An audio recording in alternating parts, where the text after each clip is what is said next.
বাংলাদেশের ফুটবল এখন এক সন্ধিক্ষণে হামজা চৌধুরী বা সমিত সোমদের মতো প্রবাসী ফুটবলারদের নিয়ে যখন নতুন স্বপ্ন দেখছে লাল সবুজের সমর্থকরা, ঠিক তখনই আলোচনার কেন্দ্রে এক বিখ্যাত নাম ক্রিস কোলম্যান। ওয়েলসকে ইউরো 2016 সেমিফাইনালে তোলায় মাস্টারমাইন্ড কি তবে থাকছেন বাংলাদেশের ডাগআউটে? উত্তেজনা যেমন আছে তেমন আছে ধোঁয়াশা। বিশেষ করে কোলম্যানের বেতন এবং তার কোচিং স্টাফ নিয়ে তৈরি হয়েছে নানা গুঞ্জন। আজ আমরা ব্যবচ্ছেদ করব কোলম্যানের ডিমান্ড এবং বাফুফের সামর্থ্যের আসল চিত্র।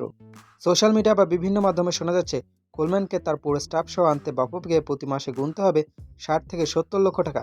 কিন্তু ভেতরের খবর বলছে ভিন্ন কথা। আসলে ক্রিস কোলম্যানের সবশেষ ডিমান্ড অনুযায়ী তার মাসিক বেতন তার সহকারী কোচ সহ প্রায় 32,000 মার্কিন ডলার, যা বাংলাদেশি মুদ্রায় দাঁড়ায় 40 লক্ষ টাকার মতো। অনেকে বলছেন অঙ্কটা 50 বা 60 লক্ষ ছাড়িয়ে যাবে।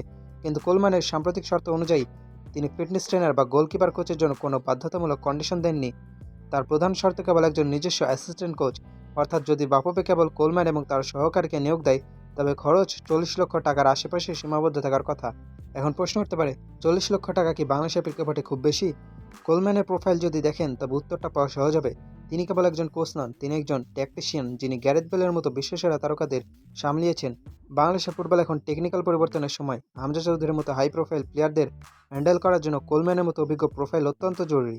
সমর্থকদের জন্য বড় একটা অংশ মনে করছে ফুটবলের উন্নতির জন্য এই বিনিয়োগটা এখন সময়ের দাবি, কারণ মানসম্পন্ন কোচ ছাড়া আধুনিক ফুটবলে টিকে থাকা অসম্ভব। সবকিছু ঠিক থাকলে বাধা হয়ে দাঁড়িয়েছে সেই চিরচেনা আর্থিক সংকট। বাফুফের দাবি পুরা কোচিং প্যানেল সহ কোলম্যানকে রাখা তাদের একার পক্ষে অসম্ভব। এই পরিস্থিতিতে বাফুফে এখন তাকিয়ে আছে ক্রীড়া মন্ত্রণালয়ের দিকে। সরকার পক্ষ থেকে যদি বিশেষ বরাদ্দ বা স্পন্সরশিপের ব্যবস্থা করা যায় তবেই হয়তো কোলম্যানকে দেখা যাবে বাংলাদেশের ডাগআউটে।